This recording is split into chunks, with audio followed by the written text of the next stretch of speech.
Friends, कशा आहात तुम्ही सर्वजण? मजेत ना? मजेतच असायला पाहिजे. Welcome to my channel life with Ashwini. तुम्ही आता तापोळ्याचे व्हिडिओ सर्व पाहत आला असाल स्टेप बाय स्टेप. तर इथून आम्ही आता आपल्या रूमकडे पुन्हा चाललेलो आहोत. तर ते गप्पा मारत आम्हाला सांगत होते की तुम्हाला यायचं असेल रस्ता वगैरे सांगितला.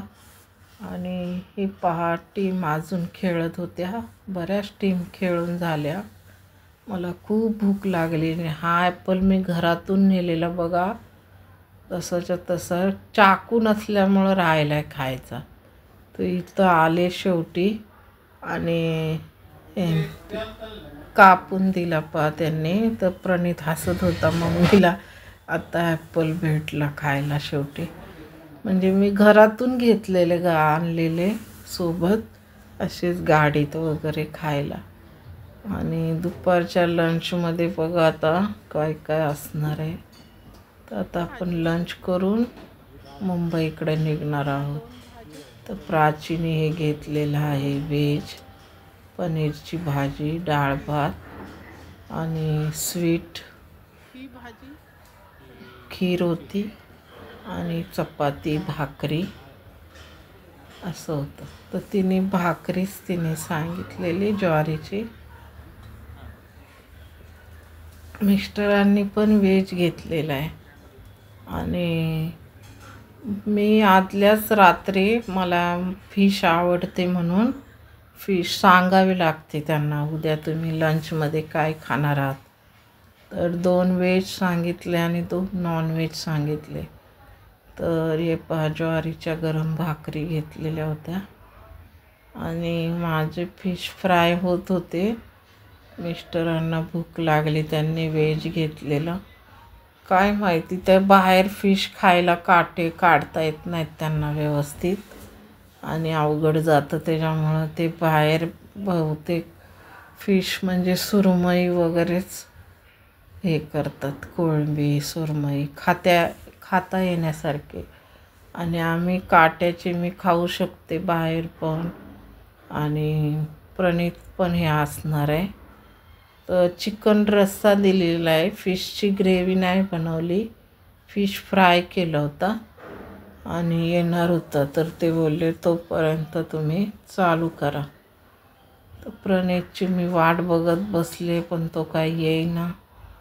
मग मी ॲपल पण खाऊन झालं माझं. एक फ्रूट खाल्ल्या आल्या तिथे आम्हाला उन्हामध्ये 2-2.5 तास गेला तरी आमचा. सकाळी मी पोहे खाल्लेले. ही नदीतली फिश आहे. ते बोलले एवढे कुरकुरीत होणार नाही, पण मी तुम्हाला आमच्या पद्धतीत मुंबईसारखे कुरकुरीत फ्राय करून देणार आहे.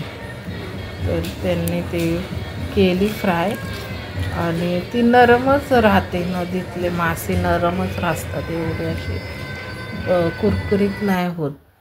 कारण ती फिश चांगल्या पाण्यातली असते आणि हे आपली मासे हे समुद्रातले असतात, मिठातले. प्रणित आला फायनली, माझं होत आलं जेवण आणि तो पण खाईना झाला फिश. मग खा म्हणलं तरी तो खाईना. पापड खाल्ला होता त्याने, कधीच खात नाही पापड. तर फिश पण मी म्हणलं घे ट्राय कर. मी तर मस्त एन्जॉय केलं हे जेवण फिश असल्यामुळं. चिकनचा रस्सा आणि भात थोडासा आणि मला बोलला लय काटे नाही, एकच घेतलं आणि आम्ही दोघांनीच फिश मीच खाल्ले. खूप बारीक बारीक काटे.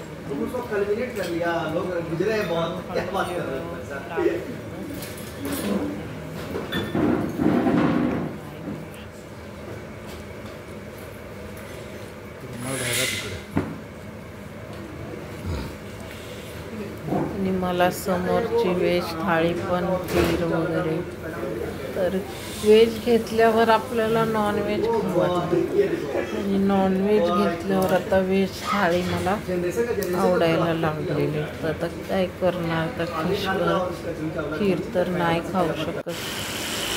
ज्यांनी बोलले मी 2-2 वाट्या खाल्ले. म्हणलं खावा आता, मला फिश पास झाली आणि दुधाचं नकोच फिशवर. मग मी आले रूमवरती. सर्व पसारा सगळे आम्ही पटापट टायमात निघायचं होतं त्याच्यामुळं सगळं पसरवून टाकलेलं. तर बाहेरचे सुकलेले कपडे घेतले आणि धुवायचे मी सगळ्या एका बॅगमध्ये ठेवते वेगळे. प्राची ड्रेस चेंज करत होती, हा घालू का दुसरा घालू गाडीत पुन्हा कम्फर्टेबल. हा छान दिसत होता, तिने का काढला मला कळतच नाही. चेंज केला तिने आणि दुसरा घातला. झाले इथे पहा माझ्या सगळ्या वस्तू घेतले.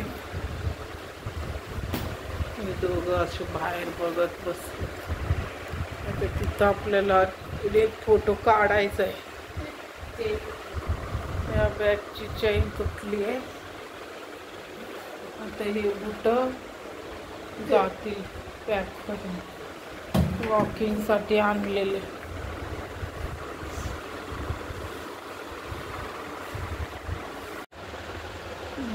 झाली तयारी.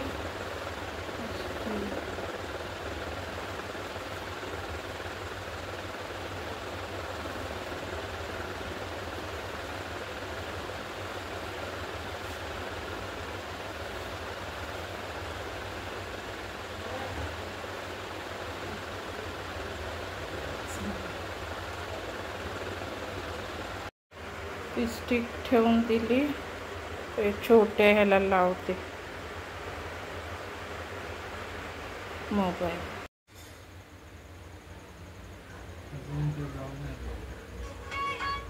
तर उद्या कामाला जायचं.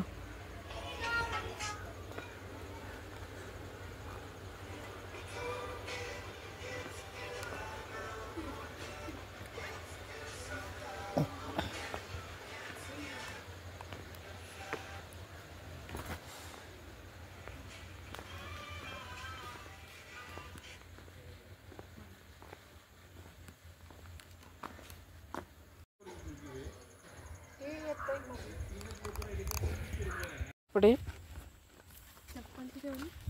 हे बघा इथं इथं माझ्या हातात आहे.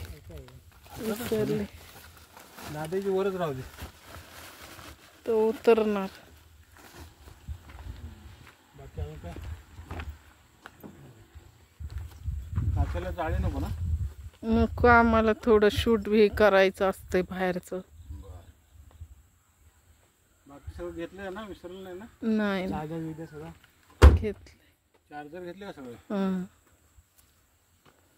परत एक पिकनिक करावं लागेल चार्जरसाठी. चार्जर 500 रुपयाच्या चार्जरसाठी आम्हाला 6,000 रुपये घालावं लागेल. आमच्याकडे काय होते 3-4 होते बेसन होते. अच्छा, दुपार जेवण केले त्याने खंबा थोडा 2 आपली कपामध्ये खंबा एवढा ते मावळसण पण चालेल कमी जाते. हां मावळसण गेला, मावळसण ते पण झाले. खंबाला इम्पॉर्टंट. हे बघा असं कचरा करू नका. तुम्ही ते नाव नेण्यापेक्षा काय असं नेट तुम्ही मला सांगा, मी तुम्हाला गुगलमध्ये करतो म्हणून. हां हे सोपं जातं. नाही आम्ही येतो मग या म्हणलं आम्हाला काय त्यांना पण तेवढंच पाहिजे. चला थँक्यू, मस्त या मग. हो नक्की. आणि तुम्ही पुढच्या महिन्यात जाऊ तर पाहिजे खायला असते मला. हां ना, बघूया एक राऊंड मारणारच आहे मी नंतर. आम्ही नाही तर आमचा ऑफिस ग्रुप येईल आता एखाद्या वेळेस.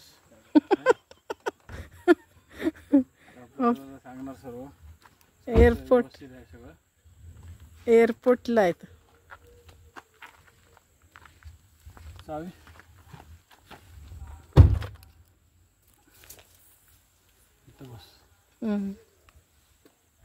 कचरा बघा असे लोक गाडीतला टाकून जातात. निसर्गात स्वच्छ ठेवायचं आहे. ही माणसं येऊन अशी घाण करतात दाखवत.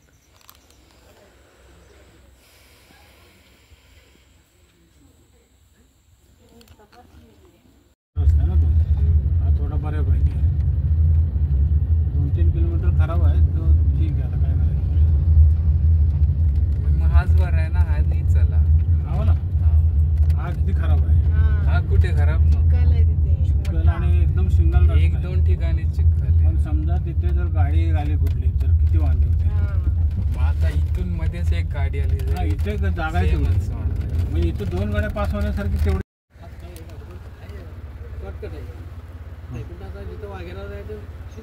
यूट्यूबचे लय लांब आलो की आता. हो. नाही, आम्हाला ते ॲक्च्युली 5 गाडीला जायला लागेल तुम्ही.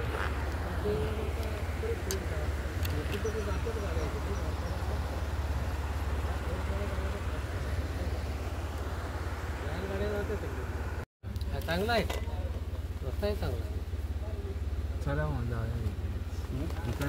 आता रस्ताच बरोबर सांगा. आहे की रस्ता चांगला आहे. साताऱ्याला म्हणजे कुठे जातो हा? कासपठार मार्गे. हा कास पठार बारकी ते हराळी फुलं वगैरे बघायला येतात ना, हा, हा, हा. जातात ना इकडून पुढे. चला 3 पण वाजले. आणि आम्हाला परत उतरून तसंच जायचं आहे, खाली जायला लागतं. आम्हाला महाबळेश्वरमध्ये नाही जायचं आहे, आम्हाला पुण्याकडे जायचं आहे. पुण्याकडं हां, पुण्याकडून सातारवरून जाऊन पुण्याला जात. ते पण जवळच पडतं. तसं दोन्ही साईड सेम आहे, पण हा रस्ता चांगला आहे का? रस्ता चांगला आहे, हां, रस्ता चांगला आहे, गाड्या येतात ना. बरोबर का? हा चांगला आहे म्हणजे एकदम खराब नाही.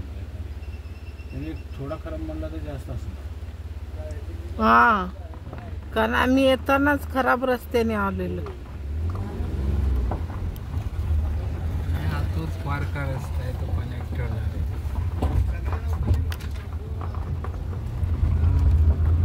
बघा चुकवलं ते सरळ होतं ते. एवढं परत तिथेपर्यंत जायचं. नेट इश्यू असल्यामुळं मॅप ऑन नाही करू शकत तिथे. हा खूप मोठा प्रॉब्लेम आहे. मग तिथले लोकल रहिवासी आपल्याला दिसतात, त्यांना आपण विचारायचं आणि मग बाहेर पडायचं. किंवा आपल्या पुढे आपली एखादी गाडी असेल म्हणजे आपल्यासारखेच प्रवासी तर फायदा होतो. आणि भाताची शेती आहे सगळी. माझ्या मोबाईलला पण चार्जिंग नव्हता केला, खूप थोडाच राहिला चार्ज. आणि मला गाणे खूप म्हणावेसे वाटत होते.